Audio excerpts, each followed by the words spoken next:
So the Houston Texans had a training camp practice Saturday night. And once again, CJ Stroud was the first quarterback out in team drills. After practice, D'Amico Ryans was asked for an update on the back and forth between both CJ Stroud, Davis Mills. It does seem like at some point there has been a competition, but that competition no longer seems to be happening. Here's what Ryans had to say. No, Stroud's doing a great job, and he's improving, just like we asked all of our guys. When it comes to just development and what do you expect from training camp? What do I expect from camp? I expect everybody to be better than they were the day before, and that's the main thing that I'm seeing out of a lot of guys. And today, it was really nice to see just new guys stepping up, making plays. So as we continue to build and new guys step up and make plays, it just shows our team is definitely growing in the right direction. D'Amico did a great job there of completely moving away from talking about CJ Stroud individually and talking about the entirety of a team. This is coaching cliche 101. But here's what you need to know about CJ Stroud. This battle's over. The quarterback competition, I think it's over. And maybe things change in the preseason game, but by all accounts, Stroud had his best practice of camp. Some of the descriptions of this practice. DJ Bien-Aimé, my guy, who hosts the Talking Texans podcast with me and also lost in the Houston Texans Media Challenge. Stroud was surgical. It's the best practice he's seen from any quarterback in 2 training camps. No throw took longer than 3 seconds. Big Sarge Sports. Stroud, quote, totally dominated, end quote, in 7-on-7s. He also said that Derek Stingley did as well. And it's not like Mills played poorly in this practice. The offense seemed to have the upper hand on the defense all practice long, outside of a couple of individual moments for the pass rush. Will Anderson would have killed Stroud on a play. He yelled, "Let's bleep and go," while running by him. But Stroud really looked good Saturday night, which is one of those fan showcase practices. This is the one that's taking place late on a Saturday afternoon. And in front of everybody, if you're watching that, he's on full display. He's playing well. I don't know if the stakes are a little bit higher at a practice when there's more people in attendance. Maybe. The bright lights. The bright lights of the nighttime Texans training camp practice. Prime time practice, baby. Literally the only time they'll be playing prime time for this season. Well, I think there's this late-night Sunday preseason game, I was going to say, too. yeah, there might be a preseason game.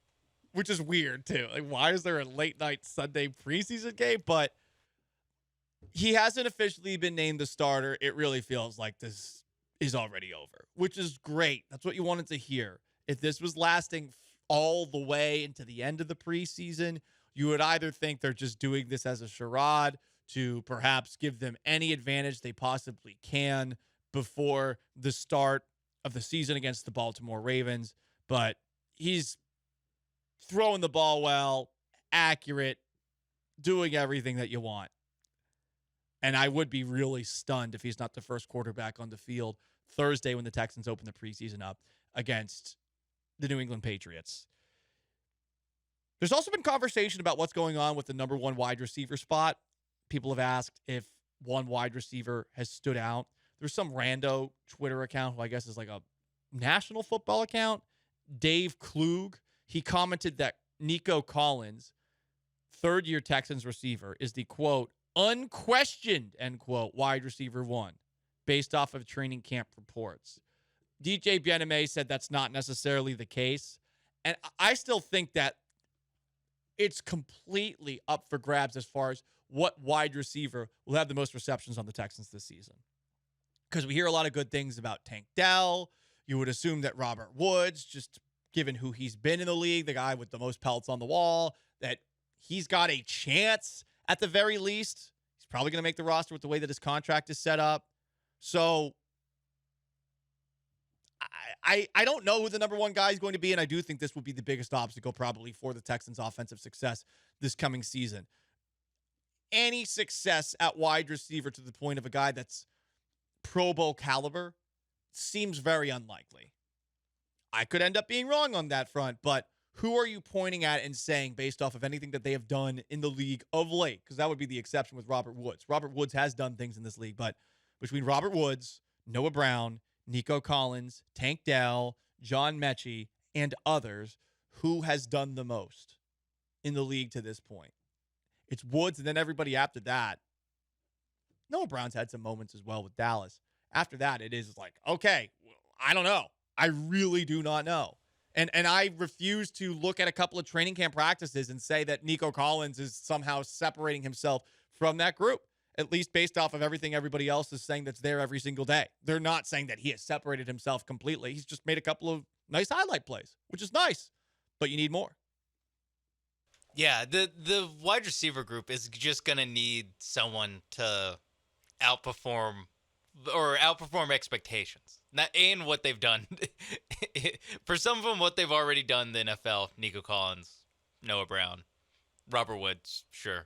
And then, on the other hand, or just be better than we expect them in their rookie year, John Mechie, Tank, and Xavier Hutchinson. Like, they just need one of the, and it's probably going to be the rookies just because there's more unknown there of like, right. Well, maybe Tank Dell just pops. You know, maybe he's just a next level athlete on the NFL stage too. That's really with those 6 guys. That's the best you're hoping for. I think it's more likely that Dell is a gadget player who makes a couple of occasional awesome highlights, but is not going to be able to be used that much because of his size. At least his first season. Now, if they find a way, great, awesome. That's super exciting. But he is a smaller guy. And it's difficult to get the ball in a league where there's so many big, massive behemoths that can all scoot. It's difficult to get a guy the ball like that downfield. Like, it seems like there's only a couple of ways that they can get him the ball at first. And that's the tricky thing with this wide receiver group. Like, Nico Collins is the only guy that really has true size as far as the guys who have been around for a while. I think Robert Woods and Noah Brown are average size wide receivers. The other guys are all a little bit smaller, like John Mechie especially. So you're talking about like a bunch of guys that if you're looking at them, like they've all had experience in the slot. You're not talking about like these big body dudes. And I feel like that could potentially be an obstacle. Like you don't have really that much in terms of varied skills. You have a big guy, you have a little in Nico Collins. You got a guy who can move around very quickly in Tank Dell. And then after that, it seems like you have a lot of the same. Do you have a deep burner? Maybe Xavier Hutchinson's that, but I mean, that guy's a late round draft pick this year. There's a chance he's not even on the roster at the start of the season, that he's on the practice squad or something like that. Yeah, there is a little bit of like, well, John Mechie probably works best in the slot. So does Tank Dell, probably going to work best in the slot. Yeah. And Robert Woods, when he was in L.A. and had his best years, a lot of that was him lining up in the slot too. Yep. So it really is like, are they going to have a formation where it's just 4 slot receivers, just all right next to each other? I don't know. Twitch.tv/ESPN 97.5 713-780-3776 to call, to text in as well. The last little tidbit of information from Saturday: Titus Howard left in the middle of practice after getting that contract extension with some sort of injury, it seems. No update yet today, but he wasn't out there at practice for the Texans today either.